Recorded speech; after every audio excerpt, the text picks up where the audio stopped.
Hi guys, இன்னைக்கு நம்ம Vinland சாகால episode 4 தான் வந்து பார்க்க போறோம். வாங்க பார்ப்போம். போன எபிசோடோட முடிவுல தோர்ஸும் ஆஸ்லாடும் நேருக்கு நேரா சந்திச்சிருப்பாங்க.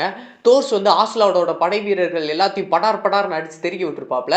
அப்படியே அந்த இடத்துல அந்த எபிசோட் முடிச்சு இந்த எபிசோட்ல என்ன நடக்குதுன்னு பார்ப்போம். எடுத்தோடனே தோர்ஸோட ஃபைட்டை தான் வந்து காமிக்கிறாங்க. தோர்ஸ் என்னன்னா அவங்களுக்கு பட்டார் பட்டார் பட்டார் வெறும் கையிலே அடிச்சு தூக்கி பறக்க விட்டுக்கிட்டு இருக்காரு. அவர் லைட்டா தொடுற மாதிரி தான் தெரியுது. அம்புட்டு பேர் அடிச்சு பறந்துட்டு இருக்கான். ஒருத்தவன் கோடாலி எடுத்து வெட்ட வர விலைக்கு நின்று அவன் கையை பிடிச்சி மூஞ்சில ஒரு குத்து விடுறாரு. இன்னொருத்தவனு வெட்ட வர அவனுக்கு மொழியில ஒரு அட்டியை கொடுக்குறாரு. அந்த மொழியை திரும்பிக்கிறது. அதுவும் வெறுங்கையால இப்படி அடிச்சிட்டு இருக்காரு. சுத்தி இருக்கவங்க அடிக்க வர்றவங்கள ஒரு செகண்ட் ஸ்டாப் ஆகி என்னடா நடக்குது, வெறுங்கையால இப்படி அடிச்சுக்கிட்டு இருக்கான், யாராவே அப்படின்னு சொல்லிட்டு பார்த்துட்டு மறந்துட்டு இருக்காங்க. வர்றவை எல்லாரும் ரிங்ல அடிச்சு பறக்கிற மாதிரி தோஸ் கிட்ட அடி வாங்கி பறந்துகிட்டு இருக்கான். எங்கிட்ட திசையில பறந்துகிட்டு இருக்கான். அந்த ஈட்டி எரிஞ்சால அவன் பின்னாடி நின்று இருக்கான். மத்தவங்க எல்லாரும் அவன்கிட்ட கேட்டுட்டு இருக்காங்க, என்னடா அவன் இப்படி அடிச்சிட்டு இருக்கான், என்னடா பண்றது பீஜோன் அப்படின்னு சொல்லிட்டு கேட்கறாங்க. பார்த்தா தெரியுது அவன் பேரு பீஜோனா.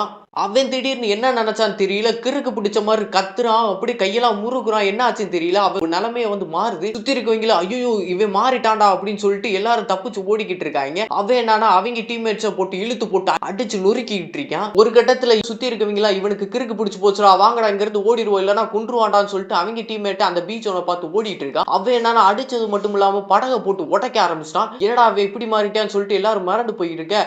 அப்ப நம்ம தோசு வந்து அவனை பாக்குறாரு. அந்த பீச்சோனை பார்த்துட்டு தோர் சொல்றாரு, வெறி பிடிக்கிற மஷ்ரூம் இருக்கானா அப்படின்னு சொல்லிட்டு தோர்ஸ் வந்து பார்த்துட்டு இருக்காரு. அவனும் தோர்ஸ் மட்டும் தான் அந்த படகுல இருக்காங்க. தோர்ஸ் நோக்கி பீச்சோன் ஓடி வர நம்மால் அசால்ட் அமைதியா தான் இருக்காரு. ஒரே ஒரு குத்து மூஞ்சில விடுறாரு. ஒரு கண் அவனுக்கு மூடிக்கிறது பீச்சோனுக்கு. அப்படி இல்லாம கத்துக்கிட்டு வர்றான். நம்மால திரும்பி நின்று ஒரு அப்பர் கட்டு கொடுக்குறாரு. அடிச்சு சதறி போயிட்ட ஒரு அடியில. அப்படி சுத்தி இருக்கவங்க கடலுக்குள்ள இருந்து பாக்குறாங்க, யாரா மிருகத்தவே அடிச்சு விட்டானாடா ஈஸியா அப்படின்னு சொல்லிட்டு பாக்குறாங்க. இப்ப இவன் சாதாரணமா ஆள் இல்ல, ஜோன்ஸ்பெர்க்கோட ட்ரோல் தான் இன்னும் இருக்கான் அப்படின்னு சொல்லிட்டு எல்லாரும் மறந்து போய் பார்த்துட்டு இருக்காங்க. நம்ம தோசை சுத்தி இருந்து பார்த்துட்டு எல்லாத்தையும் அடிச்சாச்சு, இன்னும் ஒரே ஒரு படகு தான் இருக்குன்னு சொல்லிட்டு பார்த்துட்டு இருக்கா. அவன் இன்னும் அடங்கல போல ஆன்னு கத்திக்கிட்டு மறுபடியும் அந்த பீச்சோன் வந்து எந்திரிக்கிறான். அப்படியே ஆஸ்லாடோட உன்னர் படகை காமிக்கிறாங்க. அந்த படகுல ஆஸ்லாடும் மத்தவங்களும் நின்று இருக்காங்க. அவங்க என்னன்னா நேர நம்ம பசங்க கிட்ட போறாங்க. நம்ம பசங்க எல்லாரும் என்னடா இங்க வர்றாங்க, நம்மளை கைதியா பிடிச்சிருவாங்களோன்னு சொல்லிட்டு பயந்துட்டு இருக்க. அப்ப ஆஸ்லாடு வந்து சொல்றான், ஏய் யாரையும் காயப்படுத்திடாதீங்க, உயிரோட வேணும், இல்லைன்னா நல்ல பிரைஸ்க்கு அவங்களை வைக்க முடியாது பாத்துக்க அப்படின்னு சொல்லிட்டு ஆஸ்லாடு வந்து அவன் டீம்மேட் கிட்ட சொல்லிட்டு இருக்கான். அப்படியே ஆஸ்லாடு அவங்க அந்த படகுக்கும் நம்மால் பசங்க இருக்க படகுக்கும் ஒரு பாலம் மாதிரி போடுறாங்க. போட்டு இன்னைக்கு இருக்குடா ஒரு புடின்னு சொல்லிட்டு ஆஸ்லாடு பசங்க சொல்லிட்டு இருக்க. வானத்துல இருந்து கத்திக்கிட்டே ஒரு உருவம் மட்டார்னு அந்த பாலத்துக்கு நடுவுல விழுகுது. யாராவே அப்படின்னு சொல்லிட்டு பார்த்துட்டு இருந்தா ஆஸ்லாடு ஒரு செகண்ட் சதறிறான். என்னடா பீச் ஒன்று வந்து விழுகிறான்னு சொல்லிட்டு பார்த்தா தோஸ் ஒரு அடி கொடுத்துருப்பாப்புல போல எங்க இருந்தோ பறந்து வந்து இங்க விழுகிறான். அப்படியே தோஸ் அந்த படகுல இருந்து பட்டார்னு தவ்வி நம்ம படகுக்கு வந்து பட்டார்னு குதிக்கிறாரு. எல்லாரும் அரண்டு போய் நிக்கிறாங்க, என்னடாவே அப்படின்னு சொல்லிட்டு. அப்படியே தோஸ் அவர் கையில வச்சிருக்க வாளை எடுத்து அந்த பாலத்தை பட்டார்னு உடைச்சு விடுறாரு. உடைச்சு விட்டு ஆஸ்லாடிட்டையும் மத்தவங்க கிட்டையும் சொல்றாரு, ஏற்கனவே உங்களோட பாதி படையை நீங்க இழந்துட்டீங்க, இப்பயும் சொல்றேன் நீங்க திரும்ப போயிருங்க, நான் உங்களை எதுவும் பண்ண மாட்டேன் அப்படின்னு சொல்லிட்டு அவர் வந்து தோஸ் வந்து அப்படி சொல்லிட்டு இருக்காரு. அப்படியே இதெல்லாம் வந்து லைஃப் எரிக்சன் அந்த பெரியவர் வந்து பின்னாடி இருந்து பார்த்துட்டு இருக்காரு. யார் அவன், தோஸ் இவ்வளவு பெரிய ஆளா இருக்கா, நான் எதிர்பார்க்கவே இல்லைன்னு சொல்லிட்டு மறந்து போய் தோஸ் வந்து பார்த்துட்டு இருக்காரு.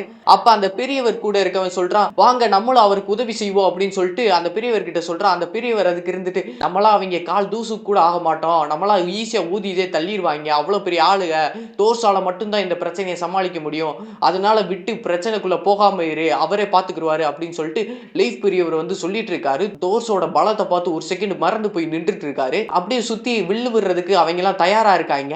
அப்படியே தோர்ஸ் வந்து ஆஸ்லாடோட கூட்டத்தை பார்த்துட்டு அப்படியே ஒரு செகண்ட் யோசிக்கிறாரு. இப்ப நான் மட்டும் தனியா இருந்திருந்தானா இவங்களுக்கு ஈஸியா சமாளிச்சிருப்பேன், இங்க வேற நம்ம படகு வேற பக்கத்துல இருக்கு, நான் டக்குன்னு அவசரப்பட்டு குதிச்சிடக்கூடாது, ஏதாவது நிலைமை மோசமாயிட்டா அதுக்கப்புறம் சமாளிக்கிறதுக்கு கஷ்டமா போயிடும், வில்லு விடுறவங்களும் தயாரா இருக்காங்க, நம்ம யோசிச்சுதான் முடிவெடுக்கணும்னு சொல்லிட்டு அப்படியே சுத்தி அவங்க டீமை வந்து பார்த்துட்டு இருக்காரு. நம்ம தோர் பார்த்துட்டு டக்குன்னு அந்த டீம்ல எவன்டா லீடர்னு சொல்லிட்டு பார்த்தனே ஆஸ்லாட வந்து பார்த்துறாரு. ஆஸ்லாடு கிட்ட, நீ தான் இந்த குரூப்போட லீடரா இருப்பேன்னு தெரியுது, நான் மறுபடியும் சொல்றேன், இங்க இருந்து நீங்க கிளம்பிருங்க, இல்லனா வா ஒத்தைக்கு ஒத்த அடிச்சு பாத்துக்குருவோம், நான் இதுல ஜெயிச்சுட்டேன்னா நீ எங்களை விட்டுரு, அப்படியும் நீ சண்டைக்கு வர மாட்டேன்னு மறுத்தேனா உன்னோட படைகள் மொத்தமும் இழந்ததை விட 3 மடங்கா இன்னும் இழக்க வேண்டியது வந்துரும் அப்படின்னு சொல்லிட்டு தோஸ் வந்து ஆஸ்லாடு கிட்ட சொல்லிட்டு இருக்காரு. அப்ப ஆஸ்லாடு தோஸை பார்த்து, எப்படி நான் தான் இவங்களுக்கு தலைவன் நீ கண்டுபிடிச்ச அப்படின்னு சொல்லிட்டு கேட்கிறாரு. ஓ தோரணையை வச்சு நான் கண்டுபிடிச்சிட்டேன் அப்படின்னு சொல்லிட்டு சொல்றாரு. அப்படியே ஆஸ்லாடு ஒரு சிரிப்பு சிரிச்சுட்டு, என் பேர் ஆஸ்லாடு, ஓல்ஃபோட மகன், இந்த சண்டையை நான் ஏத்துக்கிறேன் அப்படின்னு சொல்லிட்டு ஆஸ்லாடு வந்து அவன் படகுல இருந்து தோர்ஸ் படகுக்கு வந்து குதிக்கிறான். பார்த்தோம்னா 2 பேரும் சண்டை போட போய் நிக்கிறாங்க. ஆஸ்லாடு வந்து தோர்ஸ் கிட்ட சொல்றான், நான் உன்னை பத்தி ஒண்ணு சொல்லவா, இவ்வளவு பெரிய திறமசாலின்னு எனக்கு ஏற்கனவே தெரியும், ஜோம்ஸ்பெர்க்கோட ட்ரோல் அப்படின்னு சொல்லிட்டு ஆஸ்லாடு வந்து சொல்ல, இவனுக்கு எப்படி நம்ம பேரு தெரியும் அப்படின்னு சொல்லிட்டு தோர்ஸ் வந்து ஒரு செகண்ட் மறந்துட்டு இருக்காரு. ஓ ஃப்ளோக்கி சொன்னானா அப்படின்னு சொல்லிட்டு தோர்ஸ் வந்து கேட்கிறாரு. ஆமா கரெக்டா கண்டுபிடிச்சிட்ட, டக்குன்னு கண்டுபிடிச்சிட்டே அப்படின்னு சொல்லிட்டு ஆஸ்லாடு வந்து பேசிட்டு இருக்கான். அப்போ வந்து தோர்ஸ் வந்து சொல்றாரு, உனக்கு எதுவும் குழந்தை மனைவிகள்னு எதுவும் இருக்கான்னு சொல்லிட்டு ஆஸ்லாடு கிட்ட வந்து கேட்கிறாரு. ஆஸ்லாடும் அமைதியா இருந்துட்டு அப்படிலாம் யாரும் இல்ல அப்படின்னு சொல்லிட்டு ஆஸ்லாடு சொல்ல, அதுக்கு தோர்ஸும் சரி வா தொடங்குவோம் அப்படின்னு சொல்லிட்டு அப்படியே வாளை உருவிட்டு தோர்ஸ் வந்து மெதுவா அவன்கிட்ட வந்துட்டு இருக்காரு ஆஸ்லாடு பக்கத்துல. ஆஸ்லாடு வந்து பக்கத்துல இருக்க அந்த பாய் மரத்தை ஒரு வெட்டு வெட்டுறான். அது வந்து பட்டார்னு அந்த கீழே விழுகுது. அந்த கேப் கீழே விழுகிறதுக்குள்ளே ஆஸ்லாடு அதுக்கு கீழே போய் வாளை உருவி நம்ம எதிர்பார்க்காத நேரத்துல தோர்ஸுவோட நெஞ்சில பட்டார்னு ஒரு கிளிக்கிறான். அதுல இருந்து அப்படியே ரத்தம் வந்துட்டு இருக்கு. அப்படியே ஆஸ்லாடு வந்து மூஞ்சி கொஞ்சம் மாறுது, எதிர்பார்த்தது நடக்கல போல. அப்படியே லைட்டா அப்படியே தோர்ஸ் வந்து விலகி போறாரு. அப்படியே ஆஸ்லாடு மனசுல இவனை நம்ம சர்ப்ரைஸ் அட்டாக் பண்ணலாம்னு பார்த்தா இதுல இருந்து விலகிட்டானே அப்படின்னு சொல்லிட்டு ஆஸ்லாடு வந்து நினைச்சிட்டு இருக்கான். அப்படியே தோர்ஸும் அவரோட ரத்தத்தை கையில பிடிச்சுக்கிட்டு அப்படியே வந்து பார்த்துட்டு இருக்காரு. ஆஸ்லாடும் யாரா இப்படி ஒரு ஆளை நான் பார்த்ததே இல்லடான்னு சொல்லிட்டு மறந்து போய் நின்று இருக்கான். அப்ப தோர்ஸ் வந்து அவன்கிட்ட சொல்றாரு, என்ன மன்னிச்சிரு ஆஸ்லாடுன்னு சொல்லிட்டு வேகமா ஓடி வந்து ஆஸ்லாட வந்து பட்டார்னு வாழ வச்சு அடிக்கிறாரு. ஆஸ்லாடு வந்து அதை தடுக்க பார்க்கறான். இருந்தாலும் அந்த எஃபெக்ட் ஆஸ்லாடவே பின்னாடி தள்ளி போடுது. அவன் ஆஸ்லாடு உருண்டு அடிச்சு தடுத்துக்கிட்டு இருக்கான். அவனால தடுக்க மட்டும்தான் முடியுது, மற்றபடி எதுவுமே செய்ய முடியல. அவன் என்னடா இப்படி போய்கிட்டு இருக்கே அப்படின்னு சொல்லிட்டு என்ன செய்யறதுன்னு தெரியாம பார்த்துட்டு இருக்கான். பார்த்தா அந்த அடிக்கிற அடி வேகத்துல ஆஸ்லாடோட வாளு உடஞ்சுக்கிட்டு வருது, தோர்ஸோட வாளு உடஞ்சுக்கிட்டு வருது. இதுதான் நல்ல சந்தர்ப்பம், அவனோட வாளை வந்து உடைச்சிடலாம் அப்படின்னு சொல்லிட்டு அப்படியே அந்த ஆங்கிள மட்டும் மாத்தி தோர்ஸோட வாளை வந்து அவன் வந்து உடைச்சிடறான். இதுதான்டா சந்தர்ப்பம் சொல்லிட்டு அப்படியே அசால்ட்டா அவன் வந்து வெட்ட வர தோர்ஸ அப்படியே தோர்ஸ் அவர் கையில வச்சிருக்க அந்த வாளை வந்து விட்டுட்டு பட்டார்னு அவன் கையில ஒரு குத்துறாரு. குத்திட்டு அவன் கையில வச்சிருக்க வாள் கீழே விழுகுது. அதை பிடிச்சு அப்படியே ஆஸ்லாடோட கழுத்துல வைக்கிறாரு. அவனோட வாளை எடுத்து அவன் கழுத்துல வைக்கிறாரு. அந்த ஃபைட்ல அசால்ட்டா தோர்ஸ் வந்து அவனை ஜெயிச்சிடுறாரு. ஆஸ்லாடோட படை வீரர்கள் என்னடா அப்படி ஆயிடுச்சுன்னு சொல்லிட்டு பார்த்து பயந்துட்டு இருக்காங்க. அப்படியே ஆஸ்லாடு இருந்துட்டு ஏன் தயங்குற தோர்ஸ், என்னை வெட்டி இங்கே கொல்லு அப்படின்னு சொல்லிட்டு சொல்றாரு. அதுக்கு தோர்ஸ் சொல்றாரு, நான் அதுக்காக இங்க வரல, நீங்க சரண் அடைஞ்சிருங்க, உன்னோட படையை கூப்பிட்டுட்டு நீ இங்க இருந்து கிளம்பு, அதுதான் எனக்கு தேவை அப்படின்னு சொல்லிட்டு தோர்ஸ் சொல்றாரு. அதுக்கு நான் சரணெல்லாம் அடைய முடியாது, என் பசங்க பின்னாடி தான் நிக்கிறாங்க, இங்க வேணும்னா என்னை கொண்டுக்க, இந்த சண்டையை நீ முடிச்சு வை அப்படின்னு சொல்லிட்டு ஆஸ்லாடு வந்து அப்படி பேசிட்டு இருக்கான். அப்படியே ஆஸ்லாடு சொல்றான், எவ்வளவு பெரிய வீரன், நீ நினைச்சிருந்த ஒட்டுமொத்த படையும் நீ தான் வந்து வழி நடத்தலாம், இப்படி 15 வருஷமா யாருக்கு தெரியாம ஐஸ்லாண்ட்ல இருக்கையே, உன்னோட திறமையெல்லாம் வீணா போகாதான்னு சொல்லிட்டு ஆஸ்லாடு வந்து கேட்டுட்டு இருக்க.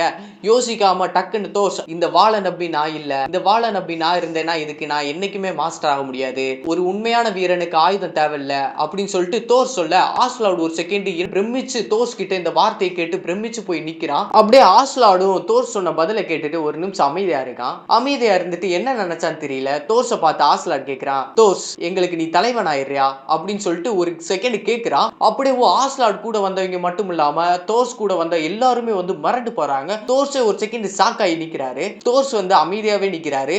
தோர்ஸ் என்ன நினைக்கிறாருன்னு சொல்லிட்டு ஆஸ்லாடு அதை புரிஞ்சுக்கிற முடியுது.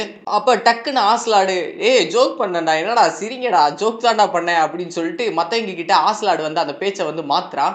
ஆனா உண்மையிலே அவன் நினைச்சது தோர்ஸ் வந்து அவனுக்கு தலைவனா இருக்கணும் தான். இதுல வெறியான பீஜோன் வந்து என்னடா இங்க வந்து ஜோக் பண்ணிட்டு இருக்க ஆஸ்லாடுன்னு சொல்லிட்டு அப்படி தவ்வி தோர்ஸோட படகுக்கு அவன் வந்து குதிச்சு போய் தோர்ஸோட பிள்ளையான தோருஃபினை வந்து கத்தியில வச்சு மிரட்டிட்டு இருக்காரு பிடிச்சு.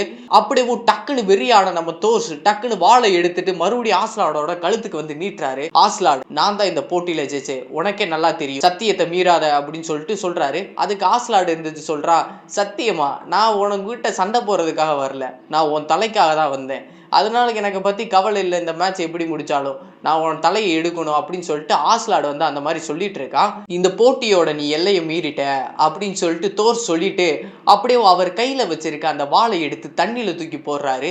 ஒரு உண்மையான வீரனுக்கு ஆயுதம் தேவையில்லைன்றதை அங்க நிரூபிச்சு காமிச்சிட்டாரு. தூக்கி போட்டுட்டு எனக்கு ஒன்னே ஒண்ணு மட்டும் சொல்லு, இங்க இருந்து உன் படையை மட்டும் கிளம்பி போயிரு, என் தலையை நீ எடுத்துக்க அப்படின்னு சொல்லிட்டு ஆஸ்லாடு கிட்ட அவர் வந்து சொல்றாரு. ஆஸ்லாடும் அதுக்கு மட்டும்தான் வந்தா, மத்த எதுக்காக வரல. சரி இந்த சத்தியத்தை நான் மீற மாட்டேன், மத்த என்னோட படையை கூப்பிட்டு நான் இங்க இருந்து போயிடுறேன்னு சொல்லிட்டு ஆஸ்லாடு வந்து சொல்லிட்டு இருக்கான். ஆஸ்லாடும் இந்த போட்டியில ஜெயிச்சது நீதான் சொல்லிட்டு கையை தூக்குறான். பார்த்தா மேல இருக்க அந்த வில் வீரர்களுக்கு வந்து சிக்னல் கொடுத்துட்டான். சரு சரு சரு சருன்னு வில்லலா வந்து நம்ம தோர்ஸோட நெஞ்சிலையும் எல்லா இடத்துலயும் வந்து சத்து சத்து சத்துன்னு குத்துது. பார்த்தோம்னா தோர்ஸோட உடம்பு ஃபுல்லா வில்லு வந்து சத்து சத்துன்னு குத்தி நின்றுருக்கு. அப்படியே தோர்ஃபின் அதை பார்த்துட்டு கதறான்.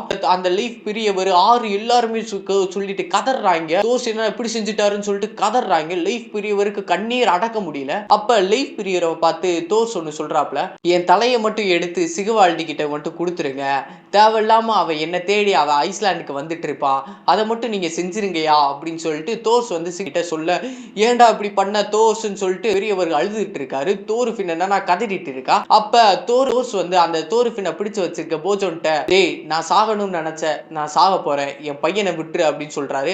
அவனும் மிரண்டு போய் அவன் பையனை வந்து விட்டுட்டான். அப்படியே தோர்ஃபின் ஓடி வந்து தோர்ஸை கட்டி பிடிச்சு அழுகிறா, ஏன்பா அப்படின்னு சொல்லிட்டு. தோர்ஸ் வந்து அப்படியே வந்து கொஞ்ச நேரம் நின்றுருக்காரு. அப்படியே வானத்தை பாக்குறாரு. இப்பதான் நிம்மதியா இருக்கு அப்படின்னு சொல்லிட்டு அப்படியே தோர்ஸ் சொல்றாரு. அப்படியே கொஞ்ச நேரத்துல என்ன நடந்துச்சுன்னு தெரியல. ஆனா தோர்ஃபின் மட்டும் ஒரு மூலையில இருட்டுல உட்கார்ந்து அழுதுட்டு இருக்கான். எதுக்கு எங்க அப்பா இப்படி செஞ்சாரு, ஏன் வாளை தூக்கி போட்டாரு, ஒரு உண்மையான வீரனுக்கு ஏன் வாள் தேவையில்லைன்னு சொல்லிட்டு சொன்னாரு, முட்டாள்தனமா இருக்குன்னு சொல்லிட்டு அவன் வந்து கதறிட்டு இருக்கான். இந்த ஒரு இடத்துல தோர்ஃபினோட வாழ்க்கை மொத்தமா வந்து மாறப்போகுது. அவன் நிலைமையே வந்து மாறிடுச்சு. அவன் கோவம் மட்டும் அவன் கண்ணுல வந்து தெரியுது. மொத்தம் கோவத்தோட உருவத்தை அப்படியே அவன் கண்ணுல வச்சிருக்கான். கதறான். அவன் எப்படா உயிரோட இருக்கலாம், என் அப்பா செத்துட்டாரு, அவன் மட்டும் எப்படி உயிரோட இருக்கலாம், அவனை கொல்லாம விட மாட்டேன்டா, என்னைக்கா இருந்தாலும் அவன் சாவி ஏன் கையிலடான்னு சொல்லிட்டு அழுதுட்டு இருக்கான். பார்த்தா அதுக்கப்புறம் ஆஸ்லாட வந்து காமிக்கிறாங்க. ஆஸ்லாடு வந்து அவனோட கூட்டாளிகளோட 2 படகுல வந்து போய்கிட்டு இருக்கான். ஆஸ்லாடுக்கு வந்து அப்ப இருந்து மூஞ்சி சரியில்லை. ஒரு நல்ல வீரனை கொண்டுட்டோம்ன்றது என்ன மனசுல இருக்கு. அப்ப ஆஸ்லாடு வந்து எத்தனை பேருக்கு அடிபட்டிருக்கு, எத்தனை பேர் செத்துருக்காங்கன்னு சொல்லிட்டு கேட்கிறா மத்தவங்க கிட்ட. அதுக்கு மத்தவங்க யாருமே சாகல, 28 பேருக்கு அடி மட்டும் தான் பட்டிருக்கு, ஆனா ஒருத்தாலும் சாகல அப்படின்னு சொல்லிட்டு சொல்றான். அப்படியே சரி என்னமோ பண்ணிட்டோமே, தப்பு பண்ணிட்டோமே நினைச்சு ஆஸ்லாடு வந்து அங்க வருந்துட்டு இருக்கான். அப்படியே ஆஸ்லாடு படகுக்கு பின்னாடி ஒரு படகு வந்து அவங்க கட்டி இழுத்து வந்துட்டு இருக்காங்க. அந்த படகுல தோர்ஃபின் வந்து இங்க வந்திருக்கான். அவன் கையில அவங்க அப்பா கொடுத்து அந்த கத்தியை மட்டும் பிடிச்சுக்கிட்டு மூஞ்சில கோவத்தோட வந்து வந்துட்டு இருக்கான். அப்ப மத்தவங்க எல்லாம் சொல்றாங்க, ஆஸ்லாடு என்ன பண்ணலாம், அவனை கொன்றுவோமா இல்ல அங்கேயே படகுல விட்டு போயிருவோமா அப்படின்னு சொல்லிட்டு கேக்குறாங்க. விடுங்க விடுங்க, அவனே கொஞ்ச நாள்ல செத்துருவான், அப்படி அவனை கண்டுக்கிறாதீங்க அப்படின்னு சொல்லிட்டு ஆஸ்லாடு வந்து அப்படி சொல்லிட்டு போக, இவன் முறைச்சுக்கிட்டு கத்துறான் தோர்ஃபின், எங்க அப்பா செத்துட்டாரு, கண்டிப்பா உன்னை கொல்லாம விட மாட்டான்டா, என்னைக்கா இருந்தாலும் ஓ சாவு ஏன் கையில தான்டா, விடவே மாட்டான்டா அப்படின்னு சொல்லிட்டு கதறான். அப்படியே இந்த இடத்துல இந்த எபிசோட் முடியுது. அடுத்து ஒரு சூப்பரான எபிசோட்ல சந்திப்போம். தேங்க்யூ.